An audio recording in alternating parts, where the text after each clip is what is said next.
noches con cada uno de ustedes. Sean bienvenidos a una nueva entrevista el día de hoy. Tenemos el gusto de contar una vez más con la participación del doctor Alejandro Rospigliosi, quien, como sabemos, es abogado constitucionalista con estudios de maestría y doctorado en Derecho y Ciencias Políticas por la Universidad Nacional Mayor de San Marcos.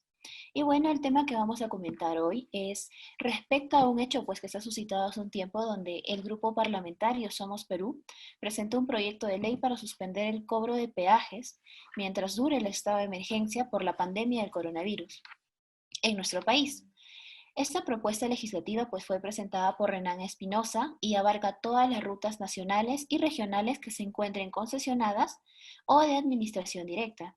Pero hace pocos días también el Tribunal Constitucional decidió declarar fundada la demanda de inconstitucionalidad contra la ley número 31.018, el cual suspende el cobro de peajes durante el estado de emergencia sanitaria. Es así que, doctor, le preguntamos en primer lugar, ¿usted considera que esto supera un análisis de constitucionalidad, esta ley que suspende el cobro de peaje aprobada por el Congreso? Bueno, coincido totalmente con usted. La Constitución Política del Perú establece en el artículo 2 y en el artículo 62 que la libertad para contratar, ¿de acuerdo? Y la libertad contractual. Que entonces, en este caso, las vías que existen en el país son contratos de concesión en el cual el Estado, a través del Ministerio de Transportes y Comunicaciones, le da en concesión a un privado una vía por determinado tiempo para que éste la mejore, la utilice y cobre por ella. ¿De acuerdo? Entonces, es por eso que no puede el Estado, sea a través del Congreso, dar leyes que puedan interferir en esos términos contractuales. Más aún, si esos contratos tienen un rango, un estatus de contrato ley entre las partes. Es una de las características del régimen económico de la Constitución y que se estableció así para fomentar la inversión privada en el país. Hace muchos años atrás, cuando el Perú tenía una situación económica muy difícil, había una falta de inversión privada y era necesario establecer una constitución atractiva a los inversionistas. Y pues es una de las garantías que está en la Constitución y que en este caso el Parlamento, de manera equivocada, no respetó. Y bueno, doctor, justo respecto a lo que menciona, ¿usted consideraría que esta sentencia del Tribunal Constitucional da un pase válido a las empresas de peaje para que puedan demandar al Estado y pues así obtener una compensación? ¿Y por qué?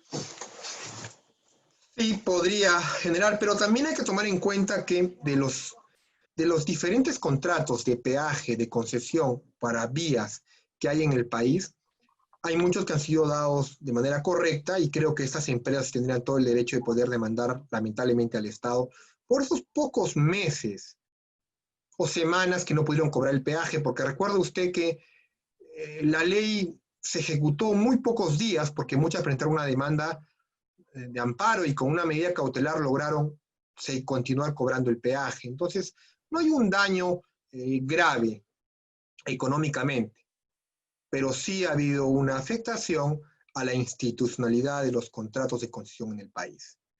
Punto uno. Eso no obsta de ninguna manera que el Estado debe defenderse en aquellos pocos contratos de concesión que surgieron producto de actos de corrupción. Y es de público conocimiento que hay muchos peajes en el contrato de concesión en el país con esta empresa Odebrecht y otras que fueron productos de corrupción en cual las propias empresas han reconocido ello a través de la delación premiada y creo que es insólito que nosotros sigamos pagando peajes de empresas que han reconocido en algunos casos, en otros no, que han pagado, que han coimas para obtener esas ventajas indebidas en esos contratos. Creo que en ese sentido la Municipalidad de Lima, que es la concesionaria en algunos peajes, no está haciendo bien su tarea, no se está defendiendo adecuadamente en los tribunales para hacer valer su derecho, ¿no? Muchas gracias, doctor. Y bueno, ahora pues refiriéndonos a los derechos del consumidor, ¿Usted consideraría que la inconstitucionalidad de la sentencia repercutiría negativamente en los derechos de estos? ¿Y de qué manera? Esa pregunta es muy importante y hay que interpretarla con mucho cuidado. Y con tu venia yo quisiera responderla usando unas láminas que les he traído para ustedes. Sobre el caso de la ley de suspensión del cobro de peajes, tiene dos puntos muy importantes que debemos analizar. El primero es que establece como interpretación constitucional obligatoria que las sesiones virtuales del Congreso de la República tengan sesiones y deliberaciones y votaciones sean de dos maneras, de carácter público, abierto y transparente, y en segundo, que las participaciones sean sin restricción de la libre deliberación y el voto personal, directo o público de cada congresista.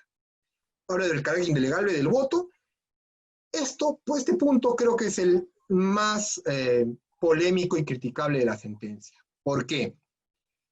Todos sabemos que, producto de esta pandemia, ha obligado a establecer diferentes metodologías de las instituciones del Estado para poder funcionar bien.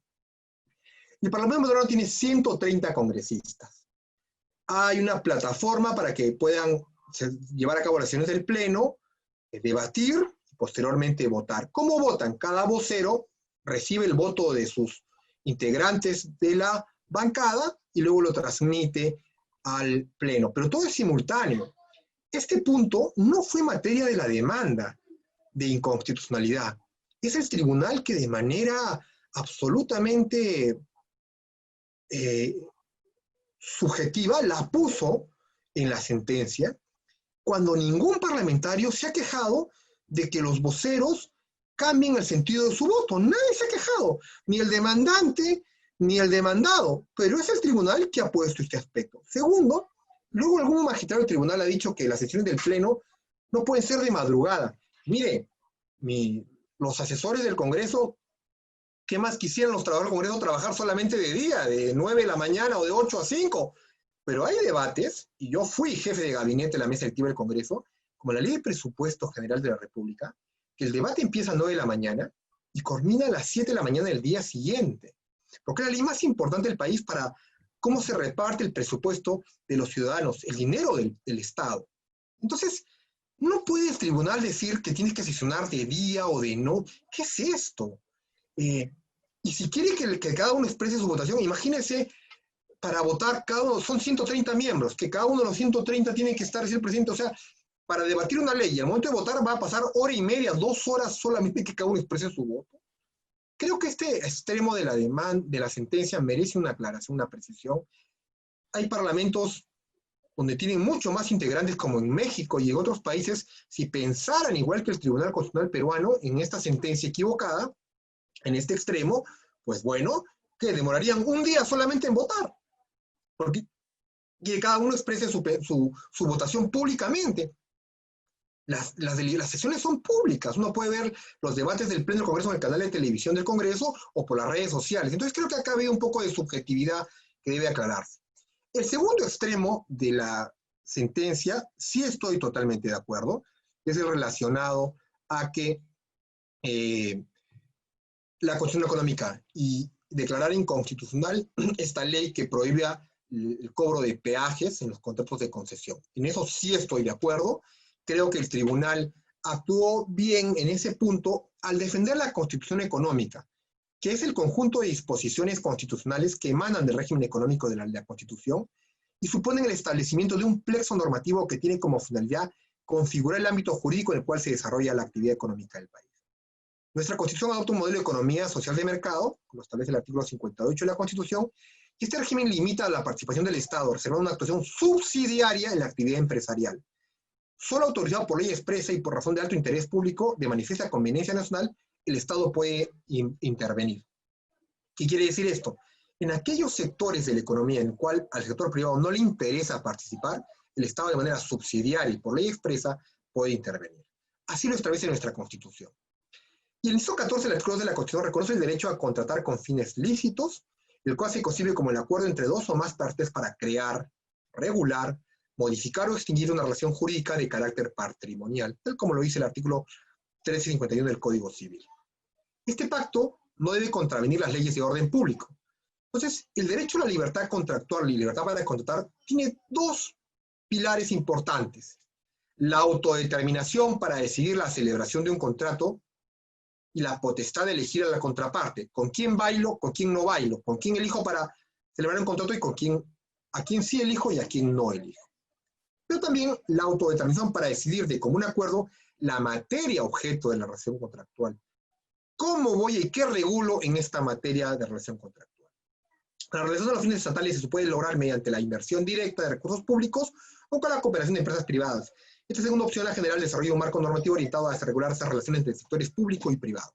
Entonces, primer tema, el derecho a contratar no es como ningún derecho fundamental, es absoluto ni ilimitado.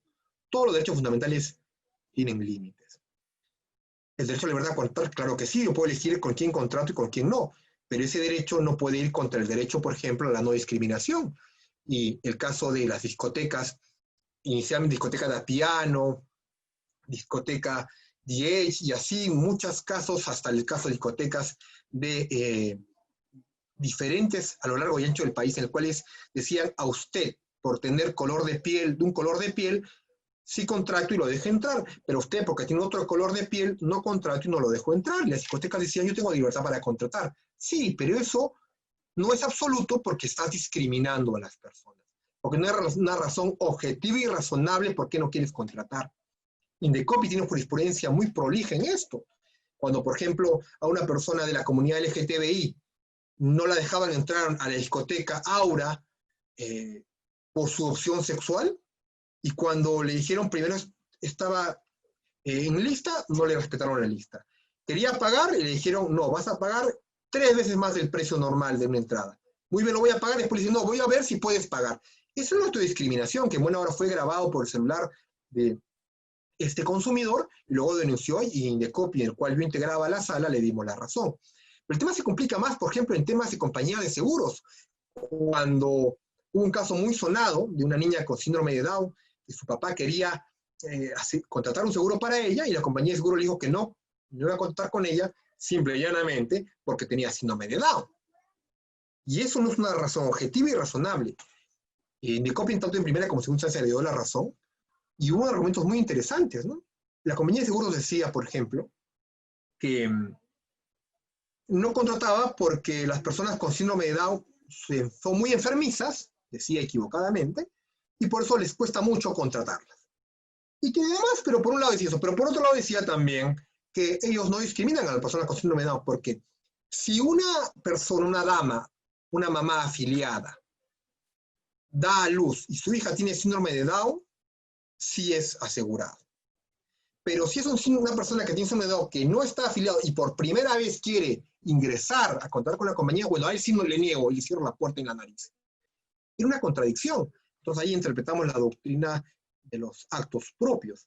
Nadie puede contradecir sus propios actos. Y era absolutamente irrazonable que, por otro lado, a una mamá que tiene un hijo con síndrome de Down sí puede ser darle aseguramiento pagado, pero a un niño que no tiene su mamá segura y que quiere asegurarlo por primera vez, le niegue eso. Bueno, la empresa fue multada por Indecopi, y es un claro ejemplo de cómo el derecho a la libertad para contratar no es absoluto, tiene límites. ¿Cuáles son? Chocar, colisionar con otros derechos fundamentales. Entonces, rápidamente acá el tribunal desarrolla de manera muy interesante el decreto legislativo 1362, como son las denominadas APP, las acciones público-privadas, de lo cual hay que decirlo de manera rápida y concreta, es que el Perú tiene una gran brecha en infraestructura. ¿Qué es infraestructura? Pistas, carreteras, puentes, agua potable, alcantarillado. En Lima, en el Perú, hay 2 millones de peruanos que no tienen agua, ¿de acuerdo? Y al Estado no hay pistas, no hay carreteras, etcétera. Entonces, el Estado necesita poner acciones público-privadas para ver cómo se haga la obra. Y esa es una figura interesante y bienvenido que sea así. ¿De acuerdo? Así que en ese caso estamos totalmente de acuerdo en ese extremo con el Tribunal Constitucional, cuando también señala que las acciones público-privadas pueden ser de dos tipos, las cofinanciadas y las autofinanciadas. Las cofinanciadas son aquellas que rigen confinamiento u otorgamiento con garantías financieras o garantías no financieras que tienen probabilidad significativa de demandar cofinanciamiento, Las autofinanciadas, que es con capacidad propia de generación de ingresos, como por ejemplo un peaje, que genera propios recursos, ¿no? Bien, en ese extremo estamos totalmente de acuerdo. El único tema en el que sí hay una discrepancia, y es en el cual tengo que responder a su pregunta, es la siguiente. El tribunal deja entender que el artículo 62 de la Constitución, ¿qué dice, no? El, el Congreso, las leyes no pueden modificar lo que se pacte en los contratos. Punto uno. Y luego un siguiente punto, el artículo del 62 dice, los contratos ley no pueden ser modificados por leyes ni por el Estado, etc. Salvo que ambas partes quieran modificar. Muy bien, la gran pregunta es, los contratos privados, como los contratos bancarios, de un banco con un cliente, del banco con el consumidor, ¿pueden ser modificados o no? Cuidado, una interpretación equivocada del artículo 62 de la Constitución haría que los reglamentos de la Superintendencia de Banca y Seguros sobre contratos de tarjetas de crédito, cuentas de ahorros o demás servicios bancarios sean inaplicables en perjuicio del consumidor. ¿Cómo interpretar la teoría de los hechos cumplidos? Acá tenemos un tema. El artículo 103 de la Constitución, que establece la teoría de los hechos cumplidos, que señala que la ley se aplica a las consecuencias de las relaciones jurídicas preexistentes y no tiene fuerza ni efecto retroactivo. Es decir, lo que pasó del día de hoy, digamos, 1 de septiembre hacia atrás, muy bien, no es retroactiva, pero lo que pasa del 1 de septiembre hacia adelante debe adecuarse a la nueva ley, aun que sea un contrato bancario. Eso nos dice la teoría de los hechos cumplidos. Pero por otro lado, el artículo 62 de la Constitución dice que los contratos no pueden ser modificados para nada. El pacta sunt servanda. Y acá hay un debate muy importante a decir. Hay viejas preguntas que tenían viejas respuestas, pero hoy esas viejas preguntas tienen nuevas respuestas. Una vieja pregunta era, ¿qué pasa si lo que pacté en un contrato tiene una cláusula abusiva? La vieja respuesta era, hay que respetarlo y hay que cumplirlo por el pacta sunt servanda. Bueno, hoy esa vieja pregunta, que es, ¿qué pasa si un contrato tiene una cláusula abusiva que abusa del consumidor? Tiene una nueva respuesta, que si es una cláusula abusiva, se considera como no puesta. Y eso lo establece el Código de Protección y Defensa del Consumidor. Es más, la Superintendencia de Banca y Seguro lo establece también de alguna manera en sus reglamentos. Y para aclarar más esto, voy a dos ejemplos rápidos. Primero, hay una resolución reciente, la 5770-2009, de tarjetas de crédito y débito de la Superintendencia de Banca y Seguros. ¿Qué establecen básicamente? Por ejemplo, ¿no? El artículo 16, ¿qué sucede?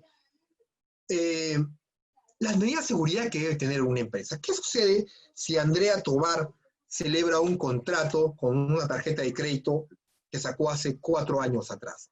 El contrato tiene una serie de cláusulas celebradas en virtud del marco legal de aquel entonces.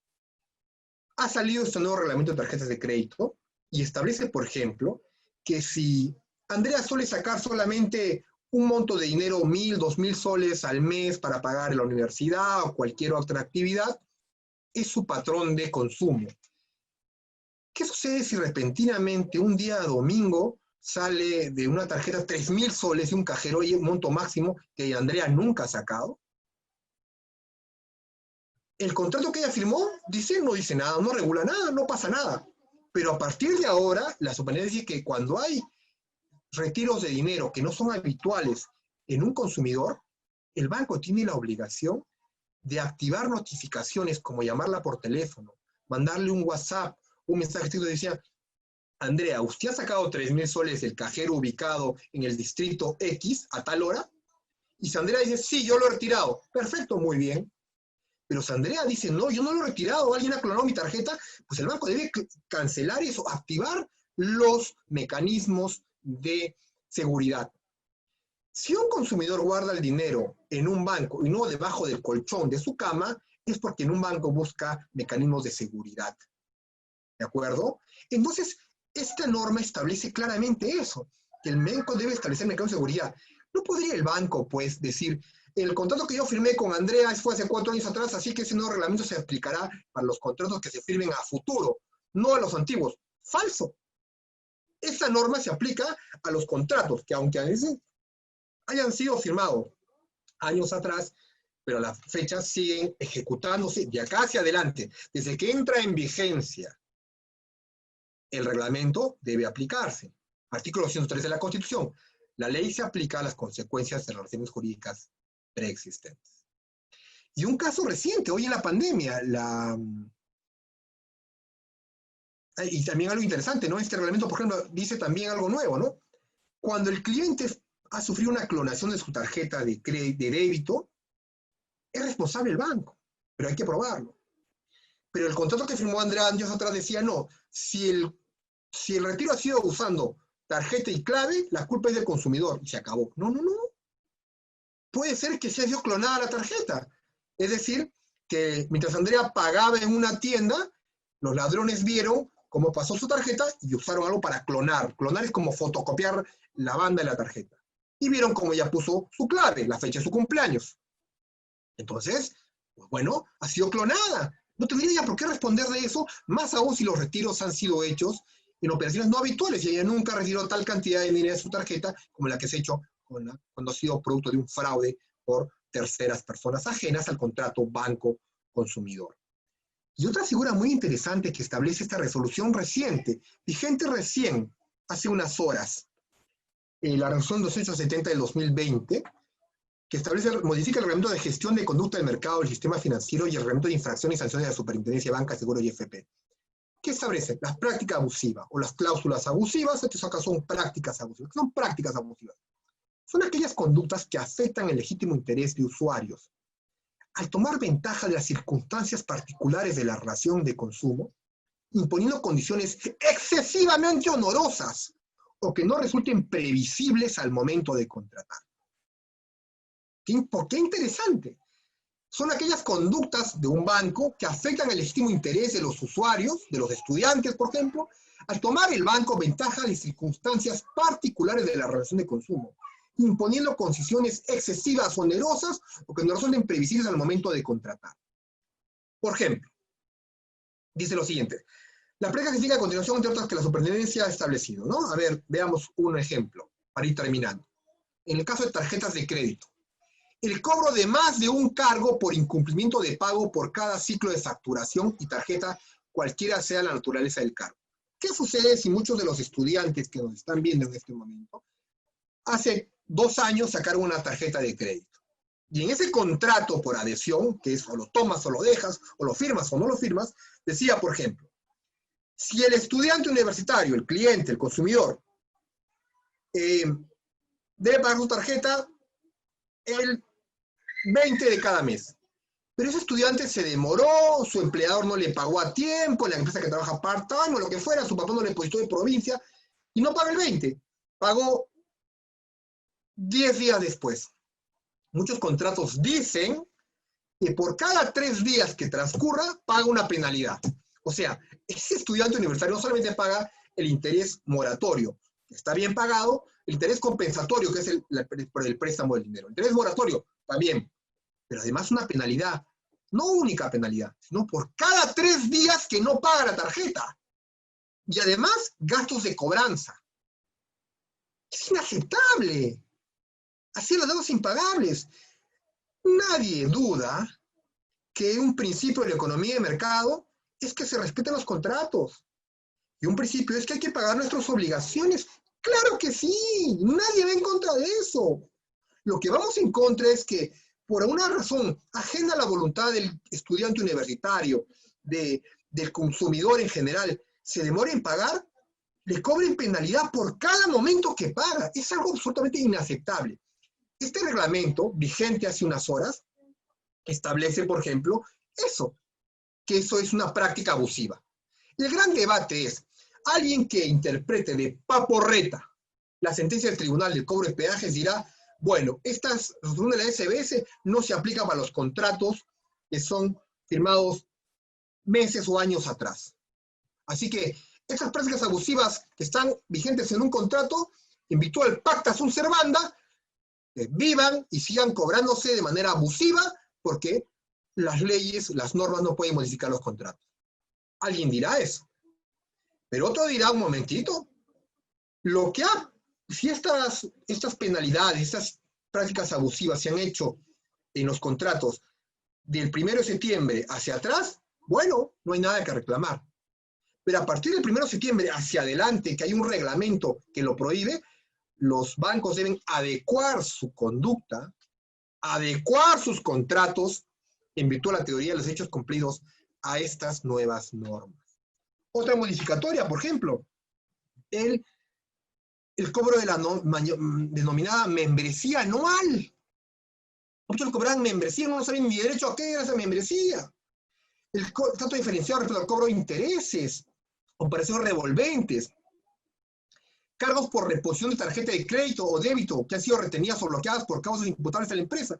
¿Qué pasaba si de repente un estudiante pone su tarjeta en el cajero en la universidad y el cajero está malogrado y ¡pum! Se traga la tarjeta? El estudiante tiene que ir a la agencia más cercana a sacar una nueva tarjeta. Pues tienen que pagar, le van a cobrar, les cobraban hasta tiempo atrás una reposición de tarjeta, pero porque tienen que pagarla a él, la compra del cajero que está malogrado. No, igual lo pagas porque el pacta sunt servanda lo dice así, porque los contratos lo dicen así. Entonces, cuidado, ese es un botón de muestra de que ningún derecho fundamental, como lo es el derecho al consumidor, el derecho a la libertad para contratar, es absoluto.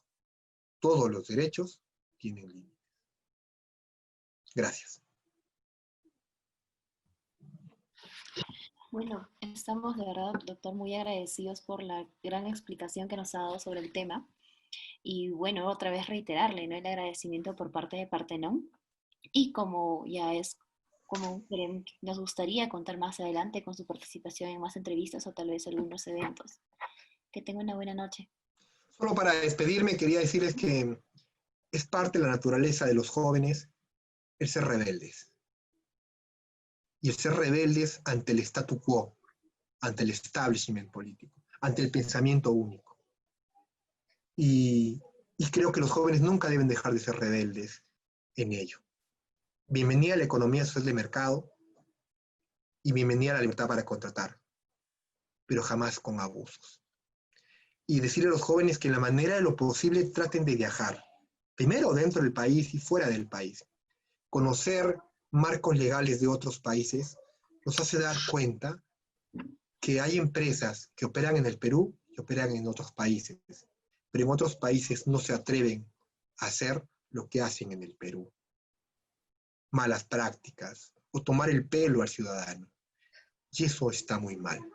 Y a veces algunos malos abogados nos asustan creyendo que por lo que una persona defiende sus derechos, horror, va a espantar la inversión privada. La inversión privada con integridad, con ética en los negocios, que paga impuestos, que genere empleo, que respete el medio ambiente, bienvenida y es necesaria para el país. Pero las empresas, que son las menas, que buscan un afán mercantilista y abusivo con los más débiles, creo que no debe actuar esas malas prácticas. Entonces, invocar a los jóvenes, a Partenón y a todos los grupos y colectivos académicos de los jóvenes a que sigan con esa rebeldía y con ese emprendimiento académico de conocer más, de ser más para servir mejor. Un placer.